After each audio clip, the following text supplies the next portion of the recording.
Welcome to episode 741 of today's Antidote. We've been talking all week about celebrating the year, and today we're going to talk about our discoveries from the week of celebrating the year. And I think we might actually talk about some of the things we celebrated from the whole year, not just this week. But we'll see. Hey, anything can happen because it's the last show of the year. All that and more on today's Antidote. Stay tuned for today's Antidote, brought to you by the Renegade Success Network. Today's Antidote features a healthy dose of thought-provoking insights and information for business owners, entrepreneurs, leaders, and nonprofit professionals. Each day since March of 2020, this program has offered that one thing to help you continue on your own unique pathway to success. And now, Renegades, we bring you Bob Graham and Tom Brush. Hey, Tom. Good morning, Bob. How are you today? Good. I don't know what I said in that opening either. If I'm being honest, I saw you in the foot of my screen going, what is he talking about? No idea. It's just one of those days. And no, I have not been drinking the champagne early. That's not it at all. Couple days early. That's kind of early. Although it is Friday. I've not had any champagne. I don't like champagne. I'm completely sober, I promise you. Just high on life, right? High on life, yes. I am excited, though, because this is one of those days, and I think most people who are working today are in a good mood. It's a fun work day because most companies seem to get off early if they can. Some companies chose to close. Some companies chose the remote work option. Most of the people I've talked to, this is kind of a light day.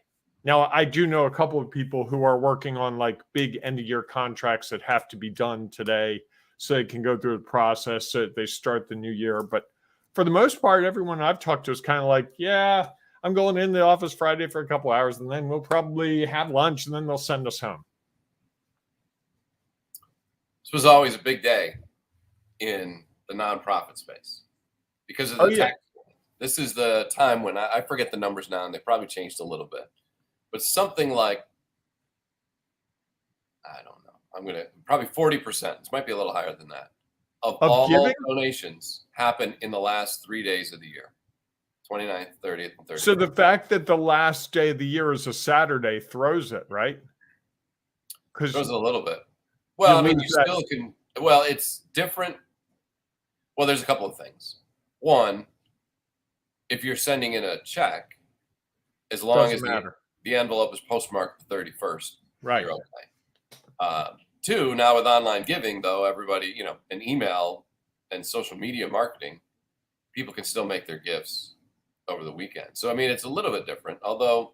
I didn't realize that number was so high. That explains why the two public radio stations I listen to are nonstop. Hey, we're sponsored by the people like you and your generous donations. And if you're trying to make an end-of-year gift, we'd love for you to think of us. I don't know what. That's how much I've heard it. I can do it. There was something that was the SPCA for me last night on TV, whatever. They must have had, and their commercials are so. You were watching the Hallmark Channel, weren't you? No, I don't. No, I don't think so. I was watching something. Oh, I was watching the back-to-back week-long episodes of The West Wing, one of my all-time favorite shows. Ah, very nice, very nice. I forget what net with the HLN or something like that. I don't know, but a headline news, what used to be headline news. Yeah, the SPCA commercials are. They're the ones with the poor pets and caged enclosure. Yeah. Okay. Well, I can tell you that when I worked in higher ed, the mail that would come in over, and this was 20 years ago when people were making most of their gifts by mail. Right.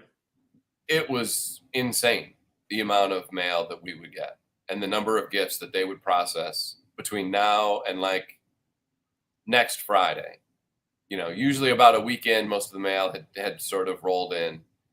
And I clearly remember one year, where was I?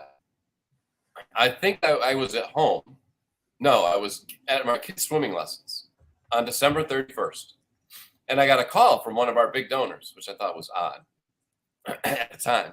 And he said, "Hey, I know these people who want to make a gift, and they're not really sure what they need to do or how they need to do it, and they'd really like to talk to someone." And so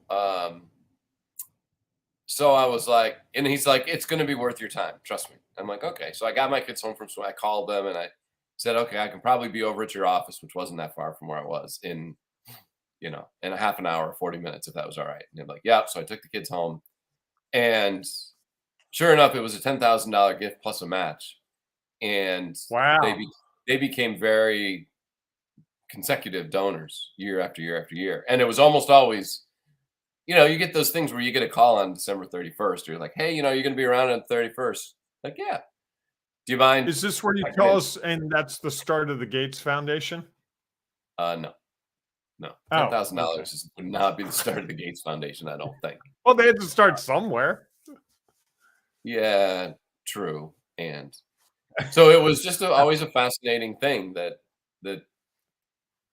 and the other odd thing where it was always at like odds was the universities would sometimes shut down. Like when I was at Right, Binghamton, they saved enough money by just having the heat off or down really right, low and the electricity not on, that they shut the campus down except for like essential personnel, for the whole week between right. Christmas and New Year's. And And Towson University, where you work, did that too, I believe. I I think know they're so. doing it now.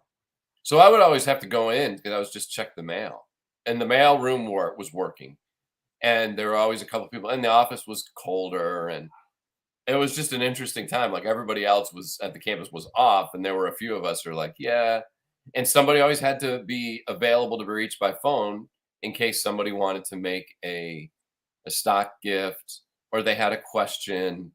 So it was always kind of like, it was always funny. Like the week before Thanksgiving, we must have gotten 10 reminders about our voicemail.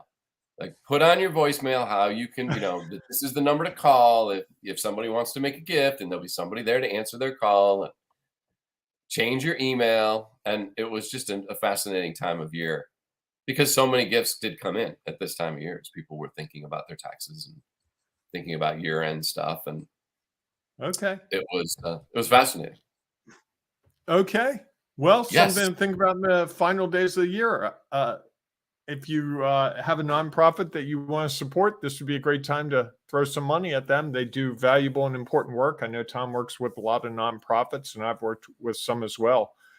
The money is never wasted. It is always spent judiciously. It's the thing that I've learned in working with nonprofits. Yes. Are you Yes. disagreeing? I think that it's usually spent very well. I think, Yeah. unfortunately, I mean, sometimes it's with best intentions. yes. Again, Yes. doesn't necessarily mean that the results are going to be what they thought they were going to be. It's usually Whoa, with best, look at how Tom wove that in. Nicely played. you know. All right, everyone. I guess that was a long sort of general introduction. Good morning and welcome to the final show of 2022. Today's Antidote, our daily broadcast where each week we have a conversation around a topic, as Bob mentioned, I think. Our topic this week is celebrating the year. And today, it's one of his favorite, and I enjoyed this show as well. It's our discoveries of the week. Maybe we'll dive into the discoveries of the year. We'll see how it all plays out, as we usually do. And as we go through that conversation, if you have thoughts or ideas that you'd like to share, your discoveries of the week or of the year, please feel free to put them in the comments of whatever social media you happen to be following us on, whether that's Facebook, Instagram, YouTube, Twitter, or LinkedIn Live, baby. Last time saying it this year. yes, LinkedIn Live, baby. You have to figure out if you've got a new shtick for next year, or if that's like because you sort of started that this year. You've always kind of done Well, we started the okay. LinkedIn Live this year, so I couldn't do it before we did LinkedIn Live, baby. That's true. That's fair.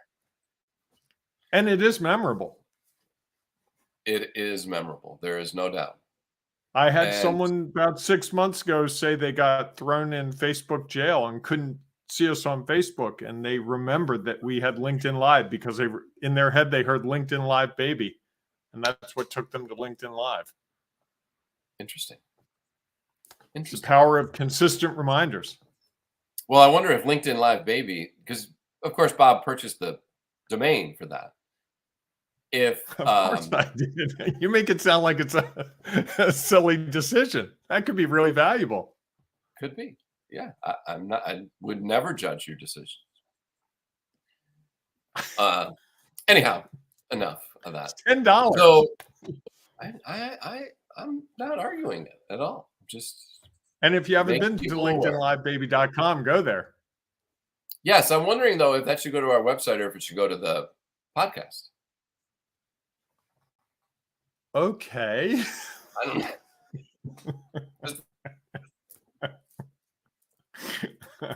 Anyhow, so we welcome your thoughts on a company meeting right now. Yes, because we don't have enough other time when we meet to talk about. That's right. All right, so before we dive into that conversation to share our discoveries of the week, maybe the year, each morning we do our celebrations. Bob, what are you celebrating today? Can you refresh my memory? Do you remember what I celebrated yesterday? Yesterday, service because of your car, I think. Ah, yes. Okay. Then I want to celebrate the fact that I've gotten through, and this is totally selfish, a complicated year. There's been a lot of moving parts, and if you've listened closely, you can only imagine what they are. I've been somewhat cryptic for a variety of reasons, but there's been a lot of moving parts this year. And I, for a couple of years, had a lot of fear about what would happen with this kind of year. And it's been one of the most exciting, most enjoyable, certainly most frustrating in some ways years that I've had. But I also look at the end of this year and say, I'm poised for great things next year in every aspect of my life. And for you folks who haven't been paying attention, in the background through this whole tumultuous year has been Tom, who, what if you don't know, before and after the show usually is listening, laughing, telling me that the world's not coming to an end, or that, you know, whatever I need, he's been there all years. So I also celebrate you. Thank you. Sure. Nice. What are you celebrating today? Well, of course, I'm celebrating you in our show, of course. And I'm celebrating the opportunity. I had someone reach out to me about doing an audit of their development operations at a nonprofit organization. And this was probably maybe in September or October. And they were just in the middle of the year end. And so they just didn't get a chance to really get to it. Well, they reached back out to me earlier in the week, or maybe last week, and said that they were moving forward with the project and that they were additionally looking for executive coaching. And so yesterday I wrote back with some answers to some of the questions they had about invoicing and payments and all of that. And they shared that I had shared with them this opportunity that I'm putting together for the coming year, this roundtable for nonprofit leaders. And said it'd be interesting to see what their feedback was. And they thought it was a great idea. They really liked it. One of the things they asked was, and I have to respond to them about this, is that they wanted to go through a little bit of this process to do an audit of their development operation before they did some of the coaching. And the program that I'm offering is going to start in February. And they said, will you be offering it later? And so I want to get back to them and say, well, it's going to kind of be a rolling thing and you can jump in when you're ready. And so I was excited that I sort of shared that with them. They were interested. And, you know, that makes me even more excited and ready to celebrate the coming year of here are the possibilities for next year. So that's my celebration. I like it. Nice. Nice. Yeah. All right. So now we got to talk about celebrating the year, which is kind of in a way we've done it. And, you know, I think we should probably take a moment, Tom, and just explain why we take all this time to celebrate. And it's really because we're celebrating the things that we not accomplished, but the steps we took. So, for instance, I was talking about my tumultuous year. There were a couple of things I did that were way out of my comfort zone. And that's what I really celebrate, not the results. The results are great, but it could have gone a number of different ways. And I think when we separate the results from the steps taken, there's an opportunity to learn more. And as you so eloquently point out with me, at least twice a week, probably 4 times a week, it gets away from the idea of judging ourselves. And we don't have so much control as to be able to control what the results of many of our actions are. You know, you reached out to that group, you talked to them about what you were offering. They could have gone some other place. They could have said, that's the craziest idea in the world. We don't like you. You know, you smell, whatever. And you couldn't control any of that. Well, you could control the smelling because you could wear deodorant, but that's another story. Okay.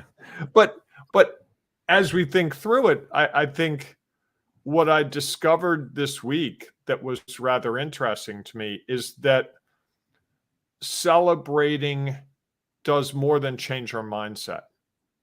It really does give us the opportunity to look at those steps we took. And every celebration that I've had this week, because I was thinking about it, had a step that led to it, a very specific step. And if you have a New Year's Eve party and it's a great party at the end and you're like, oh, this is the best party we've ever thrown, there were steps you took. And if it had been a really lousy party, they may have been the same steps you took. And it's a matter of how you interpret that and how other people react to that. But you could have had the same beverages, you could have had the same food, and it's just people weren't in the mood that day. They got bad news right beforehand, or they hit traffic, or they're worried about the weather, or their football team lost. And I think that's the real thing that we're trying to do here. And that's what the whole purpose of the last week and really the whole month where we've talked about so much of this is really giving space to talk through the idea of really not focusing on results. And I think that's been a lesson I've had to learn a lot this year, because the results, they don't always work the way you kind of expected or the way we anticipate based on they. You know, the mythical they that always gets everything to go perfectly. And they said this should work. You know, they said if I do Facebook ads over the holiday weekend, I'll get 10 new customers. I didn't get any. You know, I always say to people when they say they, I really like to meet they. I haven't met they in a long time. And I'd love to chat with them because they seem to be really intelligent. And they probably know a lot of stuff. And then they start to realize, like, I don't know who they are either. And we often allow they to control our thinking around things. And they only cares about results. They never seem to get the step idea that, you know, wow, doing this thing took me out of my comfort zone. And that should be celebrated in and of itself, because if I take a little step out of my comfort zone today, I might actually take a bigger step tomorrow and the next day and the next day. And before you know it, that thing that you were uncomfortable with just becomes part of what you're able to do. And that's really how you make progress. What do you think? Well, about I think all that? I like that. I like that a lot. And I think that it's good because I basically took your speech and put it in different words. Well, you didn't have to say that. No, I meant that in a respectful way. I wasn't being a jerk. I just, I think you're being a jerk. Okay, I would have been okay with you sharing that. That's your. Okay. Because I listened to 2 of the episodes from this week, and I felt like there was an opportunity to share it in my language, not yours, and see if it resonated in a different way with some. Not that I'm saying your language wasn't great. It's just I thought different. You know, sometimes someone hears it differently. Plus, I'd have something to say for 3.5 to 6 minutes. Okay. We'll talk about the judgment involved in all of that conversation. Why do you do this program with me? That would be the question for today. Well, you know, minds will wander, and there's lots of reasons. One of the things I think about, though, is that, as you mentioned, that I think celebrating is, you talked about how it makes you think about all the steps that went into it. And I think what it does is it realizes not only all the hard work that you put in, it also usually shows how many steps it takes. And yet it's a lot of little steps. Like if you went back and really started to think about My whatever your tumultuous year. celebration, what's that? My tumultuous year. Sure. I mean, if you wanted to choose that, you could go back and look at one instance that you wanted to celebrate and Mhm. say, okay, well, what led to that? And you could trace that back a long way. And I think looking back on it now, the start of it could have been years ago. Mhm. And yet there were tiny steps along the way. Sometimes those steps became more impactful. Mhm. Um, and I think that's, in looking back at it, you sort of see what has been accomplished by what you have done. I also think it is helpful if you think about it in the reverse. Is like whatever that first day was of the first action that started and led to what you would define as a tumultuous year, Mhm. that sometimes when we just take those little steps, before we know it, we're going to be a lot further along than where we thought we were, if we're willing to take that first step. And I think that that's the one of the hardest things is to take the first step and then the next step and then the next step. And many times it won't seem like you're making any progress at all Mm. because you feel like you're just taking these little steps. Because you don't know how many it's going to take to get to where you want to be. And so it seems like forever away. And yet in some ways, when you're looking back on it, you might say, wow, that actually went differently than I would have thought. And I'm so glad that I took the first step and then took the next step. And then I just kept taking those steps because now it leads me to a place where I could celebrate. Mhm. And I think that we don't think about that path enough. We don't think about the celebration and looking back. We always try to think Right. about, well, I took this step and I'm so far from where I want to be. Well, Right. yes, and the more little steps you take or the more steps you take, big, little doesn't matter. That's a judgment. Um, Right. Before you know it, you're going to be a lot closer than you ever thought.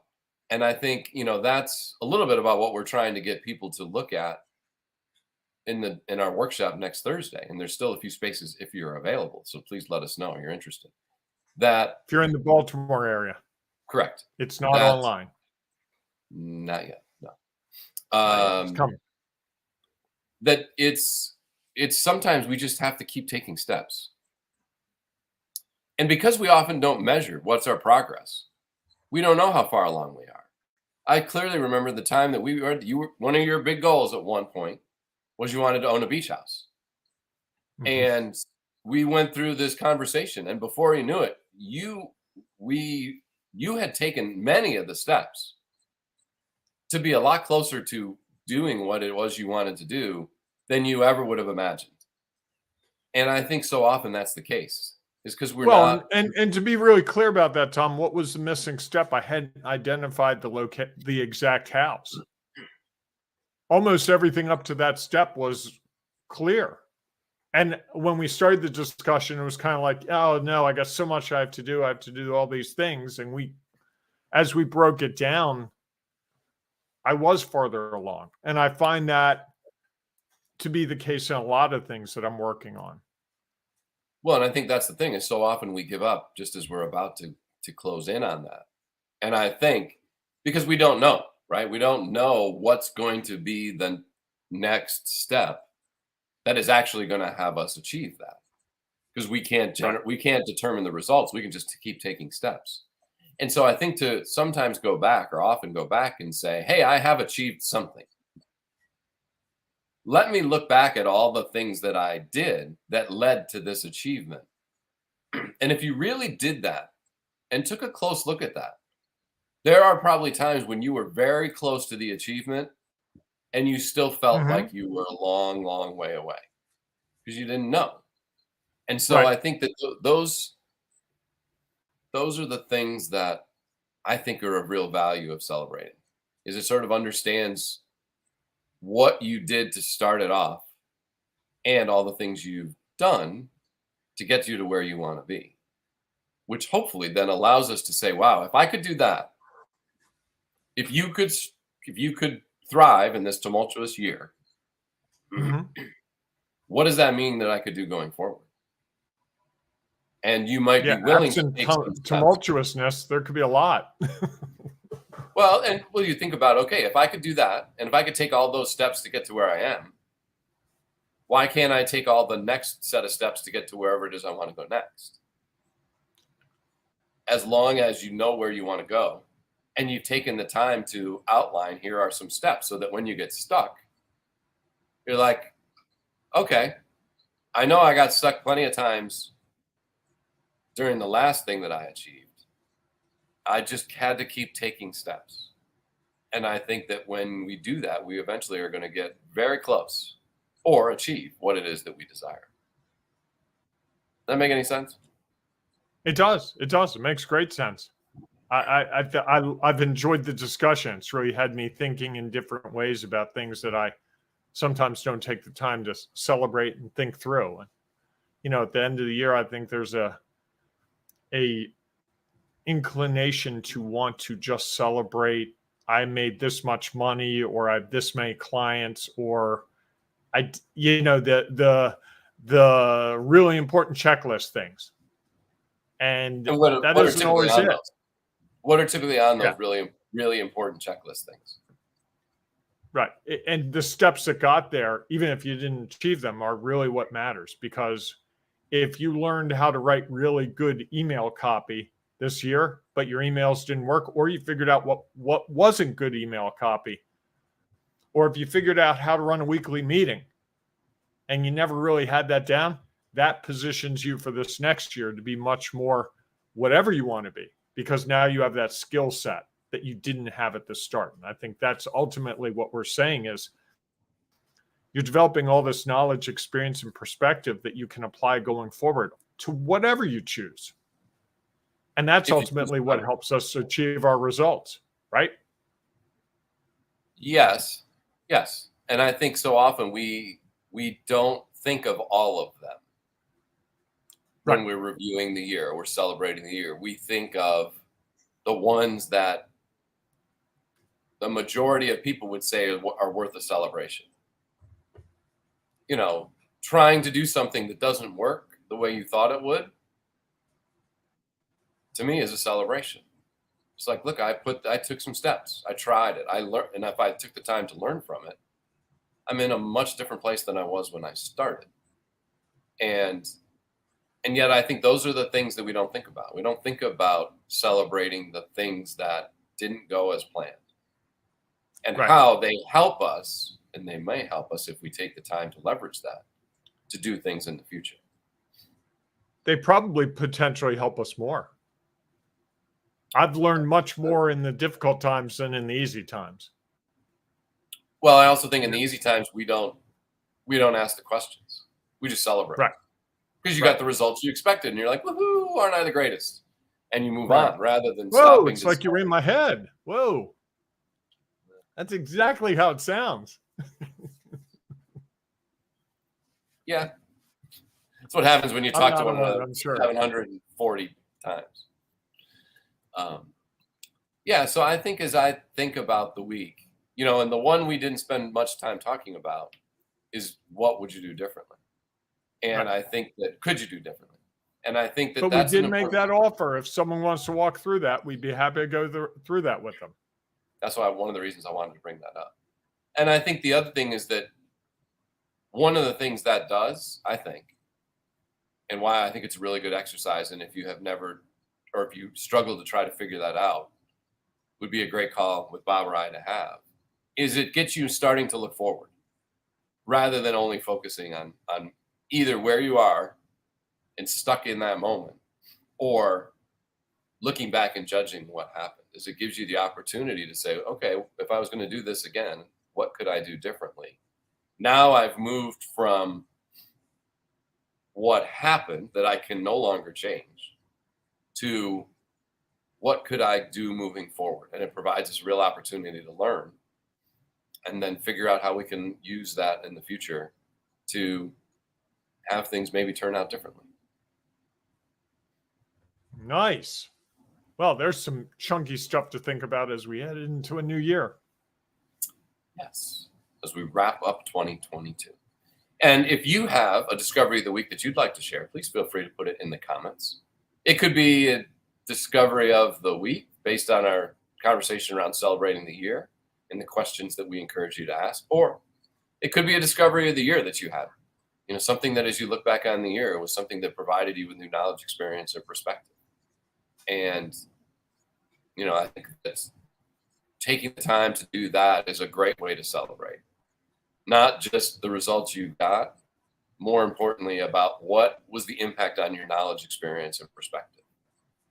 Because that's what you're going to be able to leverage moving forward to figure out how to make a difference. And if you happen to be listening to our podcast, we still haven't come up with a solution to do it inside the podcast. So we came up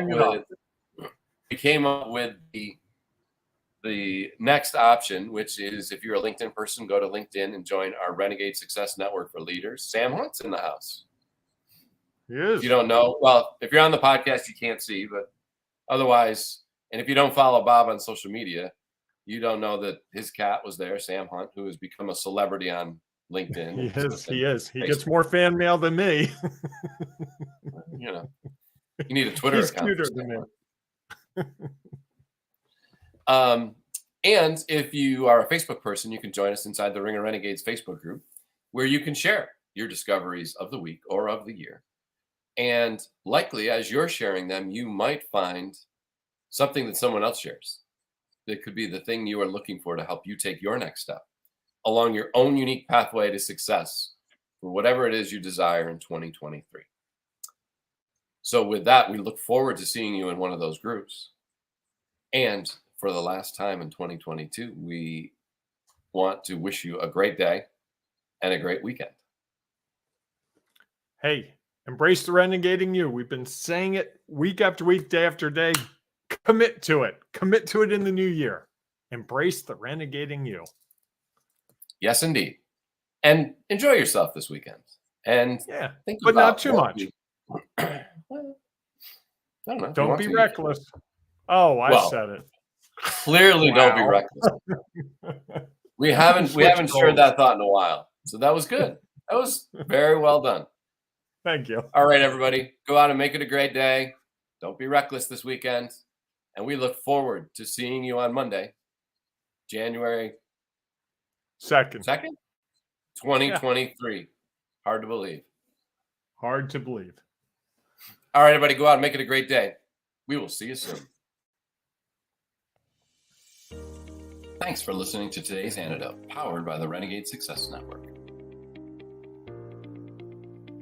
The Renegade Success Network helps you confidently create your own unique pathway to success. To learn more about the Renegade Success Network and how you can take your next step, follow us on Twitter, connect on LinkedIn, or join the Ring of Renegades Facebook group. For full details on how you can join our community, go to renegadesuccessnetwork.com. Embrace the renegade in you.